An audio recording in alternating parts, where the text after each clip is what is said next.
देखिए, हम लोगों ने डिस्कस किया था यूनिट सेल के बारे में। आज हम लोग इनका एक क्लासिफिकल डिफरेंस देखेंगे। एक्चुअली हमें क्यूबिक सेल पढ़ना है यूनिट सेल के अंदर, और यहाँ पे हम लोग एक टेबल बनाकर पढ़ेंगे। इधर मैं लिख रहा हूँ प्रॉपर्टीज़,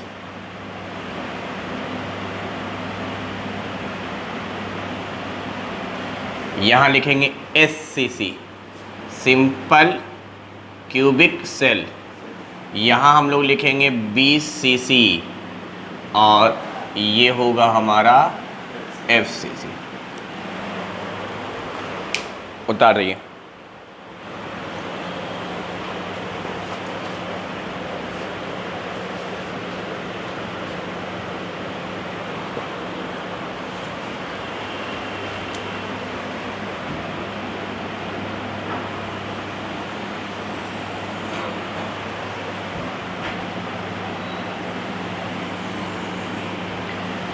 BCC हो गया बॉडी सेंटर क्यूबिक सेल।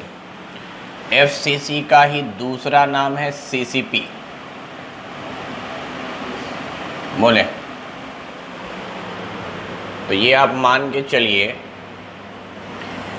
कि हम लोग इन तीनों में डिफरेंस देखेंगे। एक डिफरेंस तो हमें पता ही है, और वो डिफरेंस है कि पार्टिकल्स कैसे कैसे अरेंज होंगे।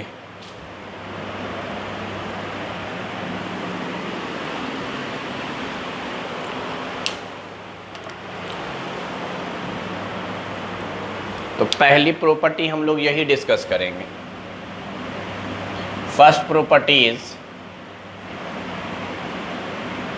Arrangement of particle.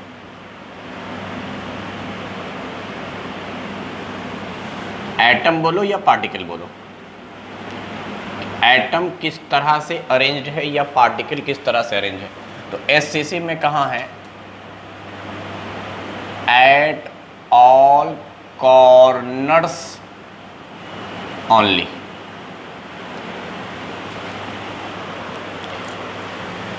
BCC में कहाँ है? At all corners and also at body center।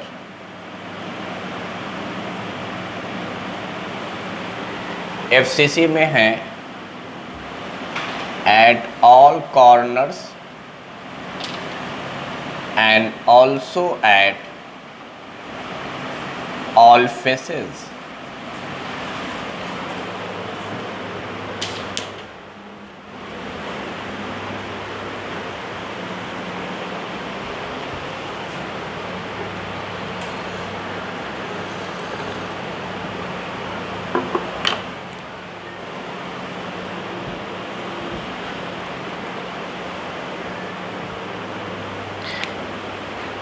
ठीक, लमसम जो फिगर है वो मैं बना देता हूँ ऐसे ही रफली, क्योंकि समझ में आए। ये हमारा एक क्यूब है,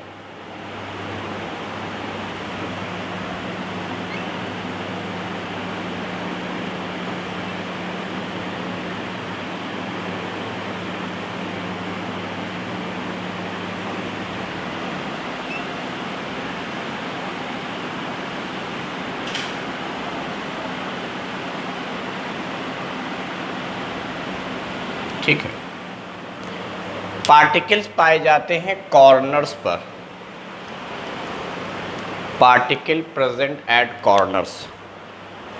देख लीजिए, ये कॉर्नर, ये कॉर्नर, ये कॉर्नर, ये कॉर्नर, ये कॉर्नर, ये कॉर्नर, ये कॉर्नर। और ये बात हम लोग अच्छे से जानते हैं। यहीं पर हम लोग रैंक पढ़ रहे हैं।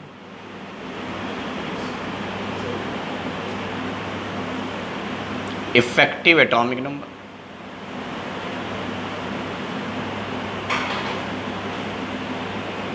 एक यूनिट सेल के अंदर कितने एटम होंगे? तो 8 कॉर्नर, हर कॉर्नर पर 1/8 part, it means that total 1 atom present होगा। यहाँ कॉर्नर्स पर है, साथ साथ पढ़ाया कि बड़ी सेंटर पर भी है कंप्लीट एटम। तो यार इसका रैंक अगर निकालें तो हम लोग कहेंगे 8 कॉर्नर, हर कॉर्नर पर 1/8, साथ में एक बड़ी सेंटर पर, कुल मिलाकर टोटल 2 एटम प्रेजेंट हैं हर यूनिट सेल में बीसीसी के। बीसीसी के हर यूनिट सेल में टोटल 2 एटम प्रेजेंट हैं। उसी तरीके से अगर हम लोग बात करें एफसीसी की,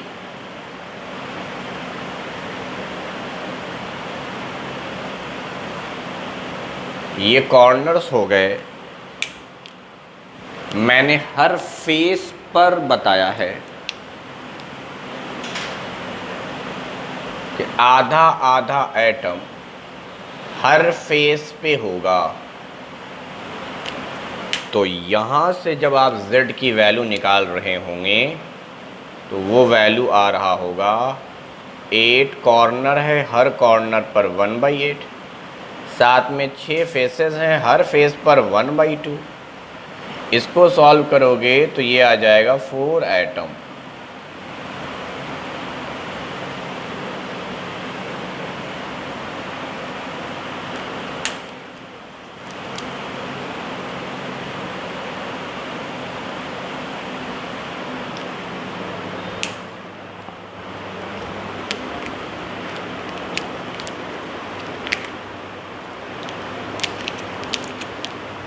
मेन जो मुद्दे की बात है, ये दोनों बात तो हम कल पढ़ चुके थे, वो तो मैं बस एक जगह लिखवा दे रहा हूँ ताकि आपको आसानी हो, एक पेज पर देख लीजिएगा, सब याद हो जाएगा और समझ में आ जाएगा। अच्छा यहाँ एक छूट गया, ये भी तो कॉर्नर है। हाँ, ये तो मैंने मोटा मोटी ऐसे ही बना दिया कि आपको क्यूब नज़र आए और क्यूब में कहाँ कहाँ पार्टिकल है, लेकिन असल में यहाँ हम लोग पढ़ेंगे ओरिजिन की, आखिर किस तरह का सॉलिड रहा होगा क्रिस्टल लैटिस रियल में स्ट्रक्चर, जिससे काट कर बनाया गया है एससीसी।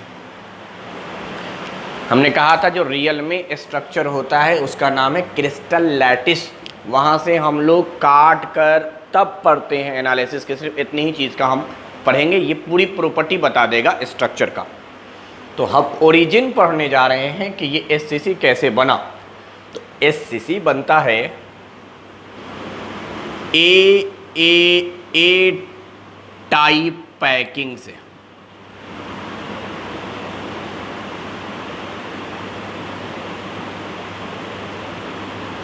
इसको स्क्वायर पैकिंग भी कहते हैं, स्क्वायर पैकिंग भी कहते हैं।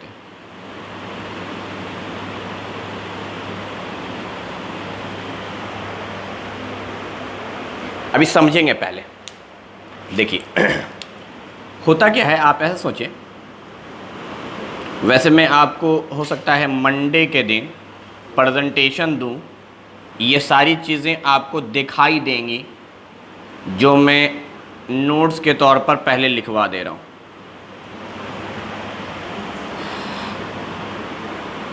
आप ऐसा फ़र्ज़ करें कि एक डब्बा है मिठाई का जिसमें मान लो लड्डू भरा हुआ है, तो लड्डू के ठीक नीचे लड्डू, मतलब एक लाइन में सारे लड्डू होंगे, लाइन से सारे लड्डू लीनियर, मतलब एक लाइन में होंगे।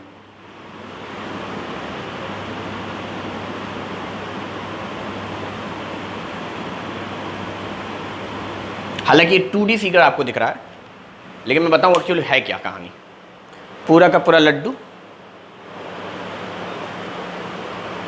ये पूरा एक लेयर बना, इसका नाम है ए। ये पूरा एक जैसा है, इसका नाम है एक लेयर बना दिया, मिठाई का डब्बा है ऐसा सोचे, लड्डू लड्डू लड्डू लड्डू लड्डू लड्डू इस तरह से, मतलब एक लड्डू के ठीक पीछे दूसरा, पूरा लाइन कतार में।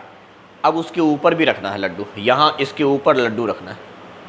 दूसरी लेयर भी एकदम सेम पहली लेयर जैसी, यानी पहला लड्डू जहाँ पे है उसके ऊपर दूसरा लड्डू वहीं, ये लड्डू जहाँ पे उसके ऊपर लड्डू, मतलब एक बार पूरा मिठाई बना दिया, फिर उसके ऊपर, फिर उसके ऊपर, फिर उसके ऊपर, 3 लेयर पर फैसला होगा। 3D फिगर होते हैं, लड्डू लड्डू फिर उसके ऊपर, फिर उसके ऊपर। तो जब तीनों लेयर एक जैसा हो तो इसको कहते हैं ए टाइप पैकिंग। बाकी प्रेजेंटेशन जब देंगे तब आपको पता चलेगा, पूरा दिखलाएंगे लैपटॉप पर या प्रोजेक्टर पर कि वो क्या होता है। तो ये असल में सॉलिड इस तरह से होते हैं, क्रिस्टलाइन सॉलिड। रियल में तो यही स्ट्रक्चर है, एक दूसरे के साथ स्ट्रांगली बॉन्डेड है, और ये बीच में खाली जगह दिख रहा है जिसको इंटरस्टेशियल स्पेस कहा था मैंने, या वॉइड्स कहा था मैंने।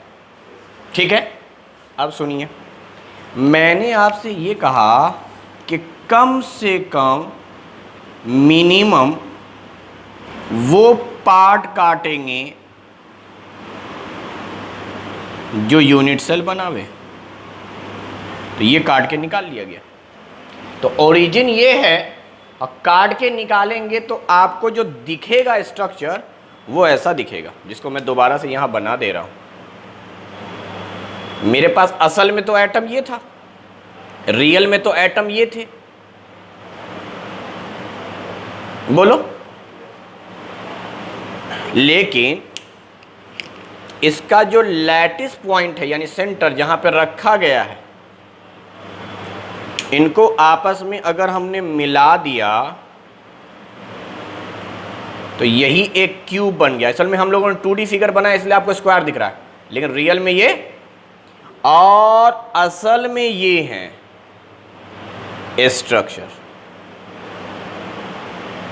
ये तो मैंने एक रफली बनाया है, रियल में क्या होगा कि आप ऐसा सोचें कि ये हमारा कॉर्नर है, ये हमारा कॉर्नर है, कॉर्नर पर जो एटम थे वो एक दूसरे के साथ फंसे हुए हैं, टच हुए हुए हैं एक्सटर्नली, तभी तो रहेगा। वरना ये अगर अलग अलग है तो गिर जाएगा आकर, हवा में थोड़ी रुका हुआ है, एक दूसरे के साथ फंसा हुआ है। जो यहाँ दिख रहा है आपको, ये एक एटम है जो 1/8 पार्ट बताया, ये एक एटम है जो 1/8 पार्ट है, दोनों देखो एक दूसरे को टच कर रहा है। फिर ये नीचे वाला 1/8, यानी सारे कॉर्नर के एटम एक दूसरे के साथ अटैच्ड हैं, बॉन्डेड हैं, यहां सब एक दूसरे के साथ बॉन्डेड हैं। यहां वो बॉन्डेड नहीं दिख रहा है, मैंने लेकिन कल बताया था जाते थे कि ये कॉर्नर वाला इतना बड़ा होगा, ये कॉर्नर वाला कि एक दूसरे को टच करेगा, ये एक दूसरे को टच करेंगे, यही हो रहा है। तो सारे कॉर्नर के एटम एक दूसरे को टच करते हैं, यानी ये है असल स्ट्रक्चर जो 2D में दिखाया है। वैसे तो 3D होगा, पूरा 3D होगा। तो सारे कॉर्नर वाले आपस में एक दूसरे से टच होंगे। अगर आप ये रूम देखें तो मैं कह रहा हूं यहां पर इतना बड़ा एटम लगावेंगे और यहां भी इतना बड़ा लगावेंगे, ये दोनों दूसरे को टच करेगा, और फिर नीचे वाला भी टच करेगा, नीचे वाला भी टच करेगा, उधर वाला भी इसको टच करेगा, कहीं ना कहीं सब एक दूसरे के साथ अटैच्ड होंगे। चूंकि रियल में सॉलिड के पार्टिकल स्ट्रांगली बॉन्डेड होते हैं, सब एक दूसरे को टच करते हैं, हवा में कोई एटम नहीं रहेगा। तो ये हमारा एक स्ट्रक्चर है यूनिट सेल का, जिसको हम SCC कहेंगे। अब देखो सारी प्रॉपर्टी इसी से समझ में आवेगी बेटा। वो क्या आपको ये एक एटम दिख रहा है स्फीयर शेप का? तो क्या मैं इस डिस्टेंस को रेडियस कहूँगा? सेंटर से यहाँ तक की दूरी, मतलब ये वाली दूरी। थोड़ा सा मैं बड़ा स्ट्रक्चर बना देता हूँ ताकि आपको विजुअलाइज हो। दोबारा से सुनिए, मैं थोड़ा सा बड़ा स्ट्रक्चर बनाता हूँ ताकि आपको सारी चीज़ें दिखाई दें।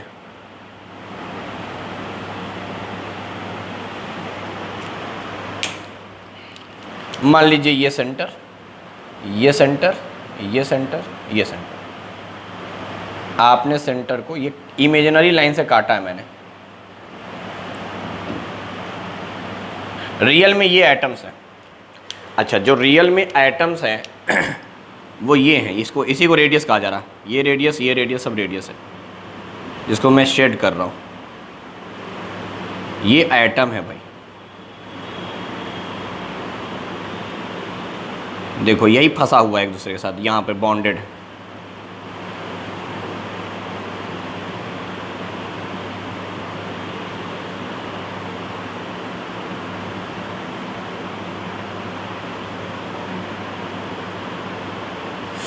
अब ये यूनिट सेल के बाहर का हिस्सा मिटा देता हूं, मुझे सिर्फ पढ़ना है यूनिट सेल के अंदर का हिस्सा।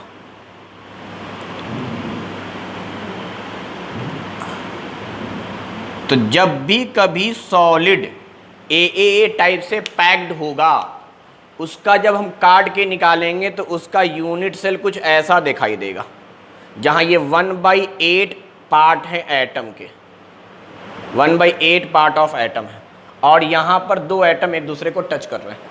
अब जरा सोचो, अगर ये पूरा का पूरा क्यूब है, ऐसा सोचना है, तो इसका मतलब क्यूब के अंदर सारी एज की जो लेंथ थी उसको मैंने ए नाम दिया था। इधर भी ए है, क्या ये भी ए है, ये भी ए, ये भी सब ए। अच्छा दूसरी बात सुनो, क्या मैं ऐसा कह सकता हूं यहां सेंटर है और ये हमारा इस स्फेयर का पॉइंट है, तो यहां से यहां की दूरी क्या होगी, स्फेयर का रेडियस, स्फेयर का रेडियस बस इतने दूर वाला, this is radius, this is radius, this is, यही तो है, यही सब तो रेडियस है। उसी तरीके से ये सेंटर है और ये है, तो ये भी तो रेडियस है और एक ही एटम है, सारे लड्डू का सेम साइज होगा। हम हाथ से बना रहे इसलिए छोटा बड़ा दिख रहा है, लेकिन यूँ समझिए सब एक जैसे हैं, ऑल आर आइडेंटिकल, सारे पार्टिकल सेम है, सारे एटम सेम है। तो ये भी रेडियस, ये भी रेडियस, ये भी रेडियस, ये भी रेडियस। तो क्या पता चला, 2r बराबर a, 2r बराबर a, ये रिलेशन पता चलता है। तो ओरिजिन के बाद हमें बेसिकली रिलेशन लिख रहा है, लेकिन वो रिलेशन लिखने से पहले हम लोग यहाँ क्या लिखेंगे, हम इस बात को लिखेंगे, यूनिट सेल के अंदर जो पार्टिकल्स होते हैं, पार्टिकल्स आर कनेक्टेड या bonded via edge of cube. समझ पाए? यानी पार्टिकल जो हैं वो आपस में जुड़े हुए हैं एज के अलोंग। ये जो एज है क्यूब का, जो लेंथ था उसके अलोंग, यानी आप कोई भी एज देख लीजिए, देखिए दो पार्टिकल आपस में जुड़ा हुआ है, कोई भी एज देख लीजिए, दो पार्टिकल जुड़े हुए हैं, इसीलिए ये रिलेशन हमने कायम किया। तो फोर्थ पॉइंट है आपका रिलेशन बिटवीन रेडियस, जिसको आप साइज कहेंगे, रेडियस ऑफ एटम या sphere r and edge of cube या unit cell, that is a. Unit cell की लंबाई और रेडियस जो एटम का होगा उसके बीच में। तो भाई पहले में रिलेशन तो यही आया है, 2r बराबर a। ये रिलेशंस पूछे जाते हैं, काम की बात है, और वो स्ट्रक्चर से खुद ब खुद समझ में आ जाएगा। इतना उतारो, फिर इधर आते हैं, जल्दी से उतारो।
बोलो,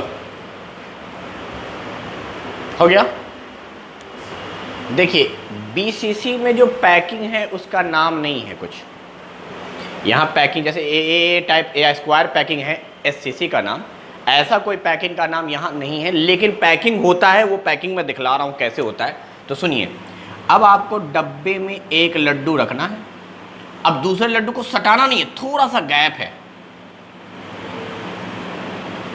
फिर थोड़ा सा गैप है, यानी लड्डुओं के बीच में आप थोड़ा बहुत गैप रखें।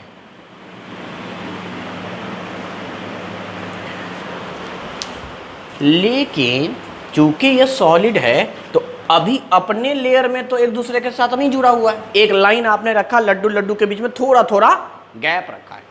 अब जो दूसरा लेयर बनावेंगे, अब दूसरा लाइन, उसमें उस लड्डू को ऐसे रखेंगे कि इन दोनों को जोड़े रहे।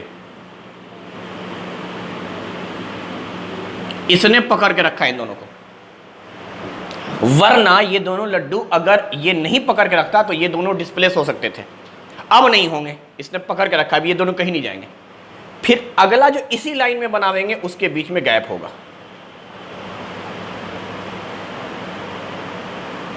यानी अपने लाइन में गैप चलेगा और वो पकड़ के रखेगा ऊपर वाले लाइन के लड्डू को। फिर समझेंगे, जैसा ये बनाया वैसे ही यहां भी बनेगा, यानी ऐसा लगेगा कि अपने लाइन में गैप है और पकड़ के रखा है ऊपर वाले को।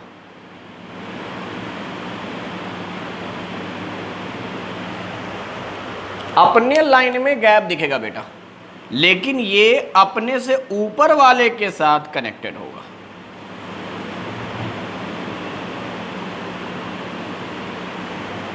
समझ पा रहे हो?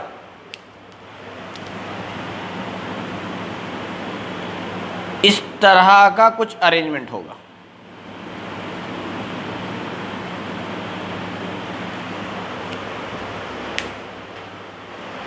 इस तरह का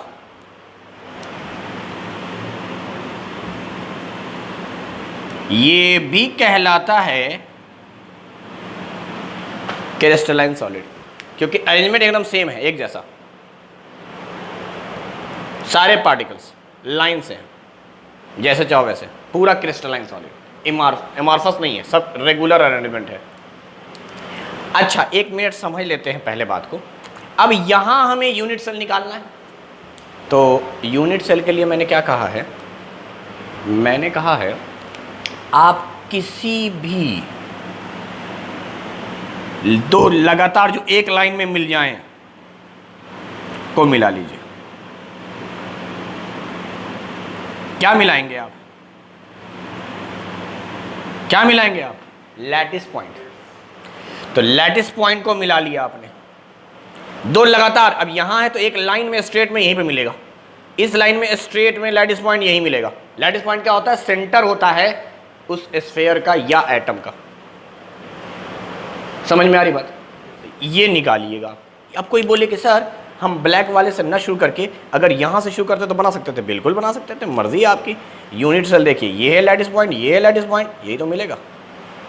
फिर अगला लैटिस पॉइंट आपको यहाँ मिलेगा, फिर अगला लैटिस पॉइंट आपको यहाँ मिलेगा।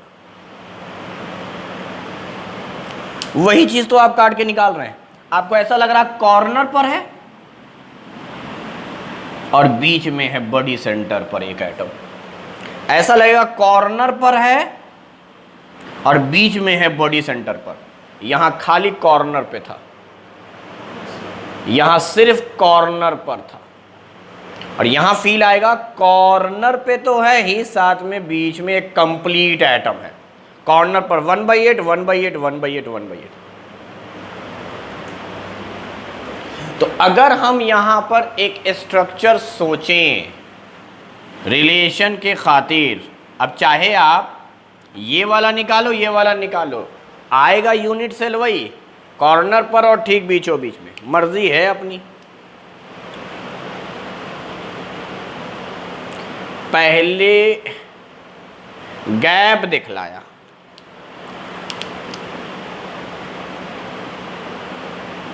घर में रफ वफ में बनाइएगा तो ऐसे ही बनाइएगा। पहले उसके बाद ये सारा काम पेंसिल से कीजिएगा ताकि इरेज कर सकिए। यही बनाया, पहले लाइन में गैप रखा, बीच वाले ने ऊपर वाले को, नीचे वाले को पकड़ के रखा है ताकि ये एटम डिस्प्लेस ना हो इधर से उधर। अब ये था लैटिस, ये था लैटिस, ये था लैटिस, ये था लैटिस। अच्छा, मिलाते किसको हैं? आइडेंटिकल को। ये आइडेंटिकल इसके साथ नहीं था, ये वाला अगले आइडेंटिकल के साथ यहां पे रखा गया है। अब देखो, इरेजर से इसलिए बोल रहे हैं क्योंकि इसको मिटाएंगे।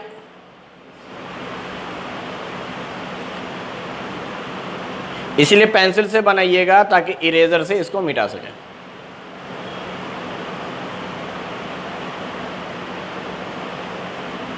तो एक यूनिट सेल के अंदर आपको स्ट्रक्चर कुछ ऐसा दिखाई देगा। यही हम लोगों ने शॉर्ट में बनाया था, ये सारे कॉर्नर, बीच में बॉडी सेंटर। ये जो एटम आपको दिख रहा है ठीक बीचों बीच में, ये बॉडी सेंटर है, जो आपको अभी ऐसा लग रहा होगा 2D में के सरफेस पर है, लेकिन असल में ये कहाँ है? बीचों बीच में, पूरा सेंटर। और ये सब क्या है? कॉर्नर। अच्छा, एक मजेदार बात देख, उस स्ट्रक्चर और इस स्ट्रक्चर में तेरे फर्क क्या दिख रहा है? वहां पे खाली कॉर्नर्स थे, वहां पे खाली तो आपस में जुड़े हुए थे कॉर्नर वाले। यहां कॉर्नर वाले आपस में नहीं जुड़े हुए, थोड़ा सा गैप रखा था। कॉर्नर वाले आपस में नहीं जुड़े हुए, कॉर्नर वाला जुड़ा हुआ है बॉडी सेंटर के साथ, यानी बॉडी सेंटर से सारे कॉर्नर जुड़े हुए हैं, बॉडी सेंटर से ही सारे कॉर्नर्स। कॉर्नर वाले आपस में नहीं जुड़े हुए, कॉर्नर वाले आपस में नहीं जुड़े हुए। तो ये हमारे पास एक स्ट्रक्चर है। अब जरा सोचते हैं हम इसको हम क्या लिखेंगे। तो हम लिखेंगे जो पार्टिकल्स है हमारा, यानी atom particles are connected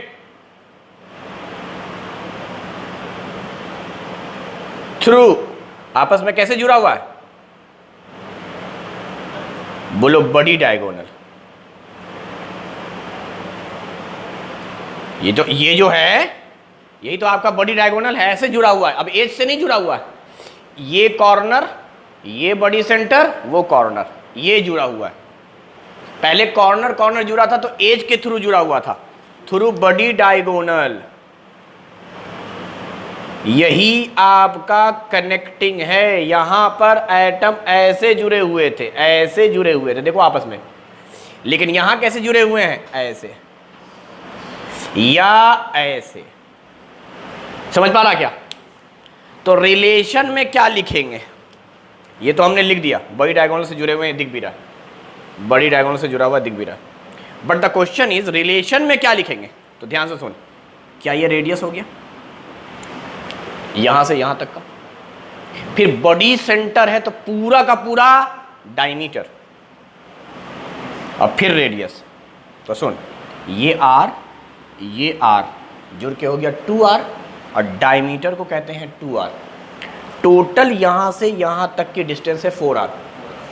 r plus r plus r plus r। अगर ऐसे ही सोच कि सर इसमें भी तो कोई लैटिस पॉइंट होगा, हाँ होगा। तो सर इधर वाली डिस्टेंस भी r, इधर वाली डिस्टेंस भी r, ये भी r, ये भी r, तो सब मिलाकर कितना हो गया? और ये 4r बराबर क्या होगा? ये दूरी को क्या कहते थे? √3a।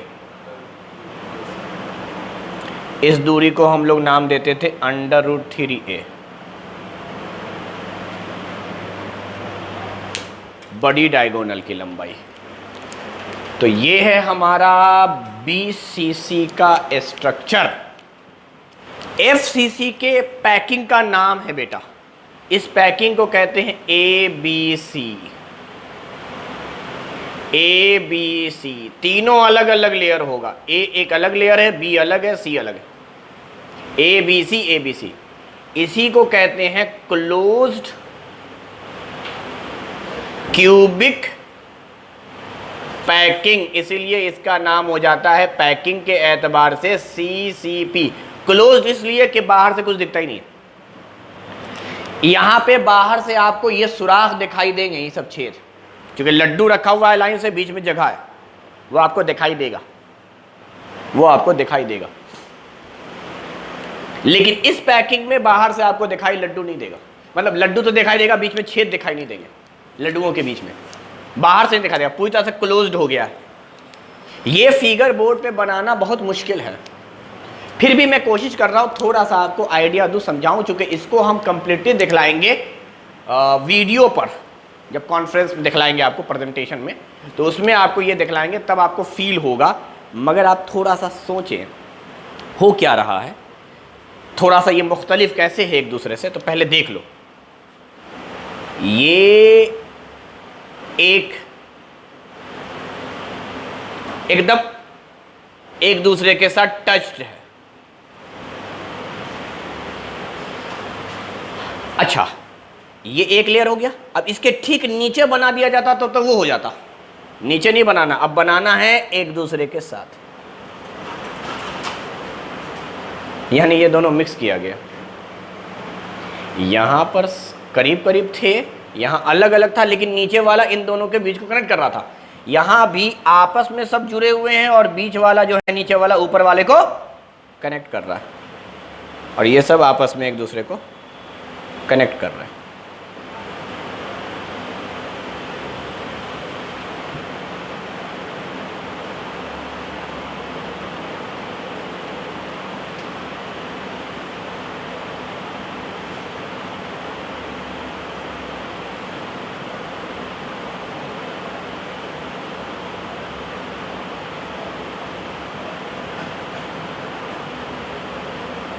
समझे? इस तरह से पैकिंग होती है, लेकिन ये एक लेयर है बेटा, इसको सिर्फ एक लेयर कहेंगे। एक लाइन बिछाया आपने, लड्डू जोड़ा, फिर उसके बीच में लड्डू को जोड़ा, इसको हम लोग कहते हैं सिर्फ A type packing. This is A layer, पहला लेयर है, नाम ए रख दिया इसको। अब जो दूसरा लेयर बनाना है, वो ऊपर जो ट्रायंगल दिख रहा है, इसमें दो तरह के ट्रायंगल दिखे हैं। ये ऊपर की तरफ जाता हुआ ट्रायंगल एक देखा है, जिसकी शक्ल कुछ ऐसी दिख रही है तुझे, जैसे मैं वहां पे डॉट लगा देता हूं, समझ लेना।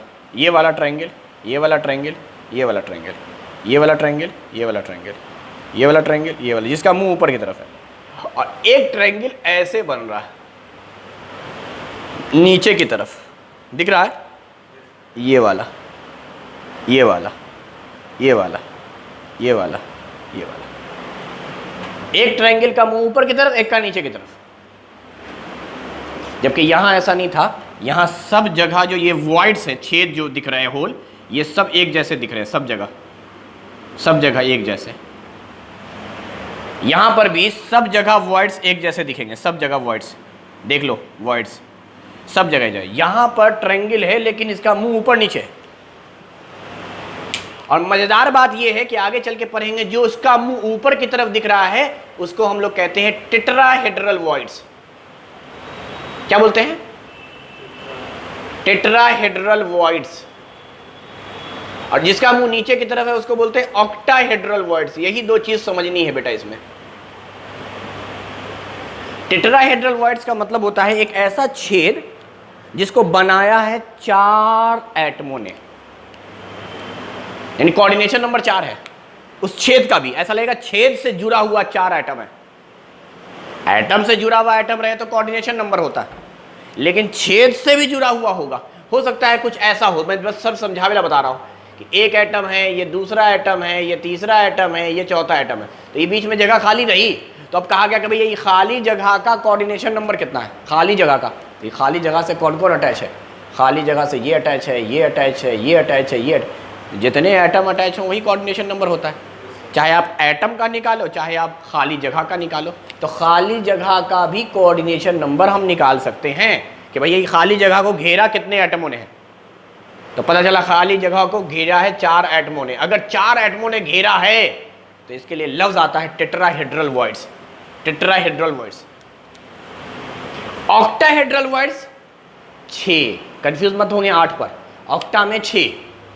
अगर 6 घेरे हुआ है, किसी छेद को 6 एटमों ने घेर रखा है, तो उसे हम लोग कहते हैं ऑक्टाहेड्रल वॉइड्स। बस अभी ज़हन में ये रखना कि ये जो छेद होता है, अगर ये छेद 4 एटमों ने बनाया है या घेरा है तो उसे टेट्राहेड्रल वॉइड, और 6 ने घेरा है तो उसे ऑक्टाहेड्रल वॉइड। तो ये बहरहाल जो ब्लू ब्लू डॉट आपको दिख रहा है, ऊपर वाला ट्रायंगल, ये टेट्राहेड्रल है, और जो नीचे वाला है वो आपका ऑक्टाहेड्रल है।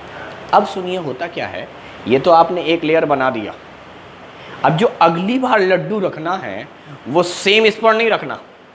अगर सेम पे रख देते तो ए टाइप हो जाता। अब आपको अलग बनाना है सेकंड लेयर। तो आप लड्डू को रखते हैं, ये जो आपने टेट्राहेड्रल वॉइड्स ऊपर वाला ट्रायंगल है ना, इसी को घेरना है। एक लड्डू ऐसे रखेंगे, ये छेद दिखना बंद हो जाए। अभी पहले दिख रहा था छेद हमें, अब ऊपर रख देंगे छेद बंद। फिर अगला भी उसी तरीके से सारे छेद को बंद कर दो। तो ये टेट्राहेड्रल वॉइड्स का छेद बंद हो गया। इसके ऊपर एटम आ गया, ये ब्लू कलर का एटम दिख रहा है, जिसने बंद कर दिया ब्लू कलर का एटम दिख रहा है। ये लाल वाला अभी भी दिख रहा है लाल वाला दिखेगा, यानी ऑक्टाहेड्रल वॉइड्स कवर नहीं हुआ है। सेकेंड लेयर ने टेट्राहेड्रल वॉइड्स को कवर किया। मैं बार बार बोल रहा हूं, बहुत मुश्किल चीज है, बट इसको आपको समझ में आएगा जब हम वीडियो पर दिखलाएंगे। तो फिर अगले लेयर को टेट्राहेड्रल वॉइड। अच्छा, सारा लेयर वैसे ही बनेगा जैसे ही नीचे ब्लैक वाला बना है, वैसे ही कि पहले वाला आपस में जुड़ेगा, उसके नीचे वाला जो होगा ऊपर के दोनों को जोड़ेगा। इस तरह से होगा। तो सारे के सारे टेट्राहेड्रल वॉइड्स कवर हो जाएंगे। तो सेकंड लेयर खाली टेट्राहेड्रल वॉइड्स को कवर करेगा, टेट्राहेड्रल वॉइड्स को। तो ये कहलाता है B layer. B layer which covers all tetrahedral voids।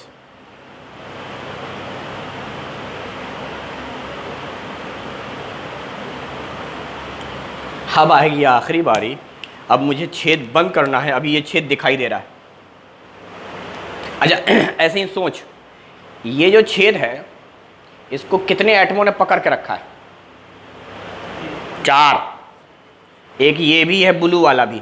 इस छेद को ये 3 ब्लैक और साथ में ये ब्लू वाला, तो इस छेद को कितने लोगों ने पकड़ के रखा है? इसीलिए टेट्राहेड्रल वॉइड्स। अच्छा, इस वाले को देख, ये जो लाल रंग से नीचे की तरफ ट्रायंगल दिख रहा है, इसको कितने लोगों ने पकड़ के रखा है? 6। 3 अंदर का ब्लैक, 1 2 3, और बाहर ऊपर 3 ब्लू। देखना, इसमें 3 ब्लैक ब्लैक ब्लैक, और फिर इसी ब्लू ब्लू ब्लू, इसी छेद को पकड़ के रखा है। तो इस छेद जो है व्हाइट जो है, इससे अटैच टोटल 6 एटम है, इसीलिए ऑक्टा कहेंगे। इससे सिर्फ 4 है। अब मैं क्या कह रहा हूं, मुझे अभी ये दिखाई दे रहा है खाली। अब मैं अगली बार तीसरा लेयर ऐसा बनाऊंगा कि इसको भी कवर कर दूंगा। इसी को कहते हैं क्लोज पैकिंग की। ये ब्लू वाले को तो कवर कर ही दिया गया था, अब रेड वाले को भी कवर कर दिया गया, रेड वाले को भी कवर कर दिया गया। ये सब रेड है बेटा, रेड वाले को भी कवर कर दो। अगर रेड वाले को भी कवर कर दोगे तो कहलावेगा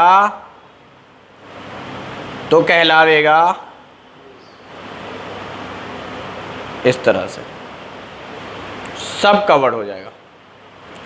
तो ये तीसरा लेयर है। This is third layer called C layer, which covers all octahedral voids। तो ये याद रहे, आपको पहले एक लेयर बनाना है, उसके बाद टेट्राहेड्रल वॉइड्स को कवर करना है, फिर ऑक्टाहेड्रल को करना है। टेट्राहेड्रल को कवर करेगा सेकंड लेयर, नाम होगा बी, और तीसरा लेयर जो होगा वो ऑक्टाहेड्रल को करेगा। ये पूरी तरह से पैक्ड हो जाएगा। ये 3D स्ट्रक्चर है रियल में। अब इसका जब आप यूनिट बनाओगे तो ये ऐसा ही दिखेगा इसलिए मैं इसको कॉमन बना दिया इसका यूनिट सेल ऐसा ही दिखेगा, मगर ये इस बार बॉडी सेंटर नहीं है, जब हम BCC बना रहे हैं तो मैं बाकायदा लिख रहा हूं कि ये वाला बॉडी सेंटर है, क्योंकि रिलेशन में बताया था ये एटम कहाँ है भाई, तो बॉडी सेंटर पर। जबकि इसका अगर मैं यूनिट बनाऊं तो ऐसा ही बनाऊंगा।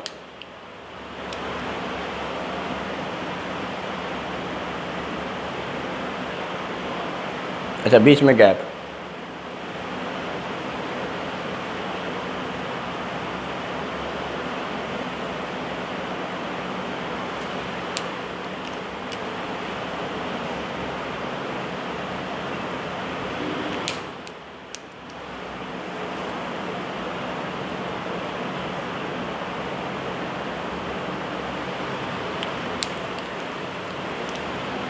ये हमारा लैटिस पॉइंट है या सेंटर है, इससे हमने मिला दिया।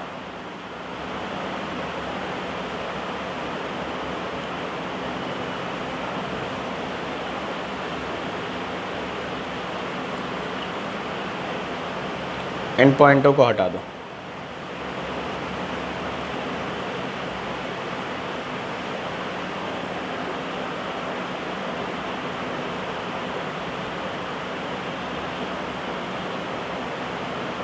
ठीक,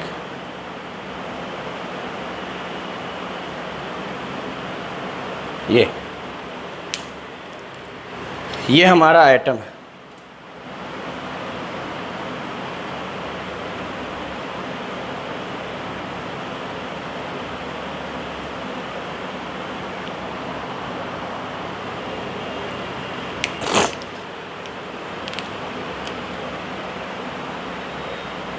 बस फर्क क्या है, ये हमारा बॉडी डायगोनल नहीं है बल्कि फेस सेंटर्ड है। फेस पर, यानी वो कॉर्नर, ये कॉर्नर, बीच में आधा एटम। तो ये याद रखिएगा, ये वाला जो एटम है ये फेस सेंटर्ड पर बनाया गया है। तो अब हम लोग ये बात लिख सकते हैं कि जो पार्टिकल है हमारा, particles are connected through face diagonal।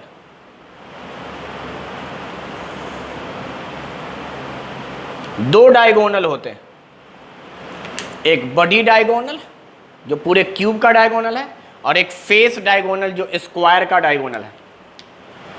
तो अब आप फिर से सोचें, ये कॉर्नर वाला आर, साथ में ये पूरा का पूरा डायमीटर 2r, और ये r, तो रिलेशन क्या बना 4r। लेकिन इस बार ये चूंकि बॉडी सेंटर नहीं है, फेस सेंटर है, तो ये फेस डायगोनल बनेगा, और फेस डायगोनल की वैल्यू पढ़ाई थी आपको √2a।